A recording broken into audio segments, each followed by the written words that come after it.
with the beautiful girl that I met made in Japan. The beauty of her face was beyond my wildest dreams. Shalom, nama saya Cheryl Sumenge dari Institut Agama Kristen Negeri Manado. Dan saat ini saya akan membahas tentang bagaimana sih sejarah gereja di Asia dari tahun 1500 hingga sekarang.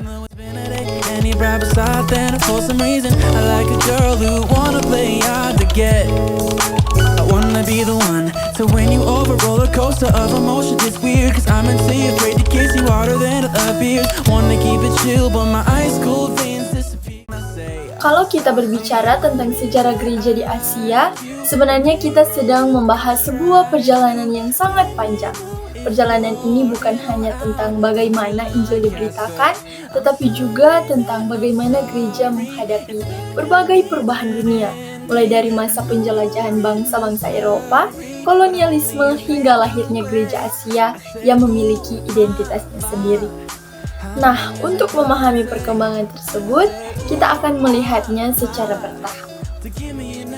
Kita mulai dari era misi dan kolonialisme, yaitu sekitar tahun 1500 sampai 1900. Pada masa ini, Eropa sedang mengalami perkembangan yang luar biasa. Semangat untuk mempelajari ilmu pengetahuan semakin tinggi karena adanya Renaissance. Di waktu yang hampir bersamaan, terjadi reformasi Protestan dan kontra-reformasi Katolik yang mendorong gereja untuk semakin aktif memberitakan Injil. Selain itu, teknologi pelayaran berkembang pesat. Kapal-kapal mampu berlayar lebih jauh sehingga bangsa Eropa mulai menjelajahi berbagai wilayah, termasuk Asia. Tujuan mereka sebenarnya bukan hanya menyebarkan agama, tetapi juga mencari jalur perdagangan baru dan memperluas kekuasaan. Karena itulah, penyebaran kekristenan di Asia sering berjalan bersamaan dengan kolonialisme. Di satu sisi para misionaris datang membawa Injil, tetapi di sisi lain bangsa Eropa juga membawa kepentingan politik dan ekonomi. Akibatnya, banyak masyarakat Asia menganggap bahwa kekristenan adalah bagian dari kekuasaan bangsa penjajah. Inilah yang menjadi salah satu tantangan terbesar dalam sejarah gereja di Asia. Teman-teman, pada masa ini, misi Katolik berkembang melalui sistem yang disebut Padroado.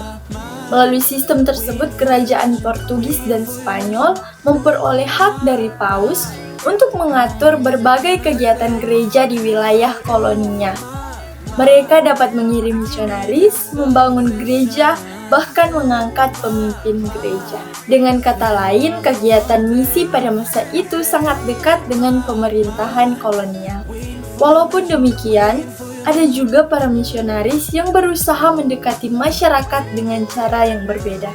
Salah satunya adalah Serikat Yesus atau Jesuit yang didirikan oleh Ignatius Loyola pada tahun 1540. Yang menariknya dari kelompok Jesuit ini adalah mereka tidak langsung memaksakan budaya Eropa kepada masyarakat Asia. Sebaliknya, mereka terlebih dahulu mempelajari bahasa, adat istiadat, dan cara hidup masyarakat setempat. Pendekatan seperti ini dikenal dengan istilah inkulturasi, yaitu menyampaikan Injil melalui budaya lokal tanpa mengubah inti ajaran Kristen. Salah satu tokoh yang terkenal adalah Franciscus Xaverius.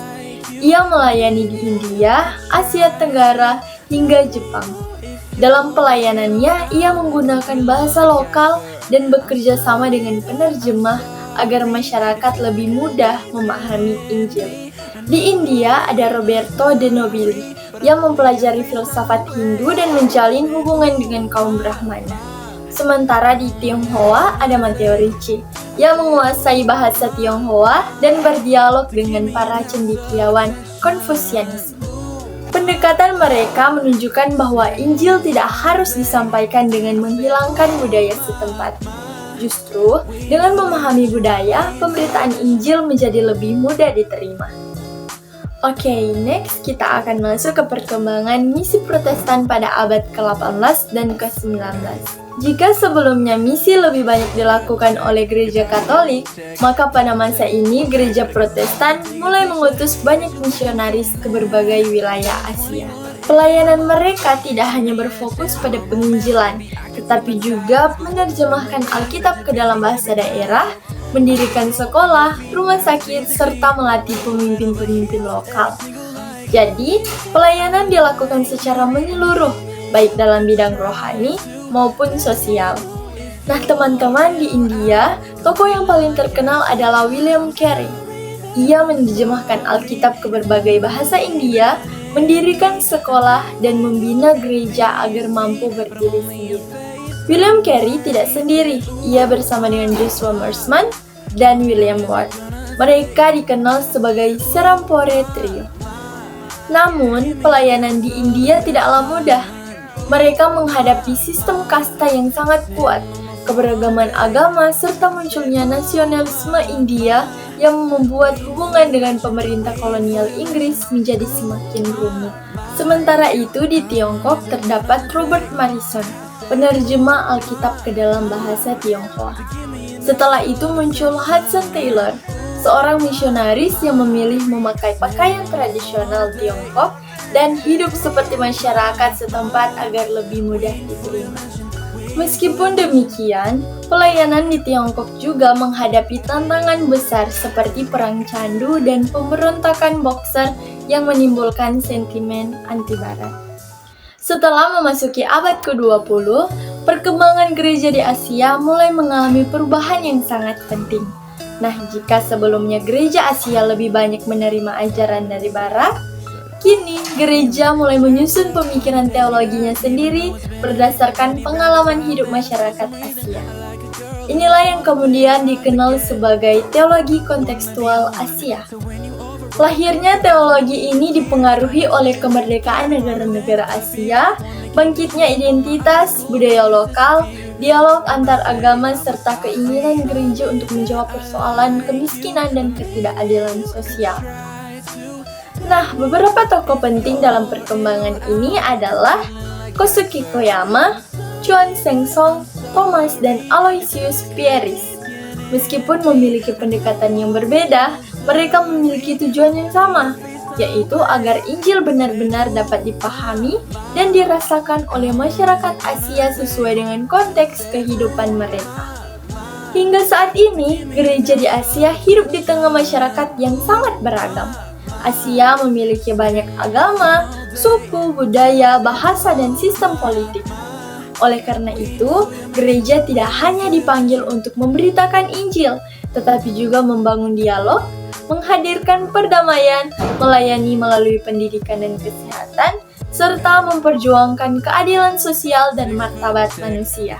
Namun tentu saja tantangan gereja masih terus ada, baik globalisasi, sekularisasi, perkembangan teknologi digital, fundamentalisme agama, hingga konflik identitas menjadi tantangan yang harus dihadapi gereja pada masa sekarang.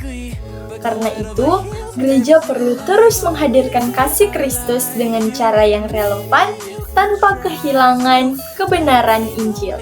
Nah teman-teman, sebagai penutup, perjalanan gereja di Asia selama lebih dari 5 abad mengajarkan bahwa penyebaran Injil selalu dipengaruhi oleh konteks sejarah, budaya, dan perubahan masyarakat.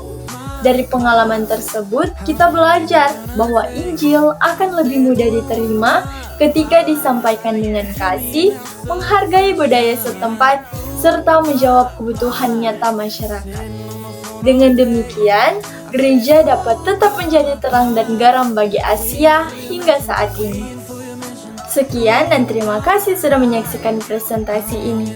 Nah, semoga pembahasan ini bermanfaat dan menambah wawasan kita tentang sejarah gereja di Asia ya. Tuhan Yesus memberkati. Shalom.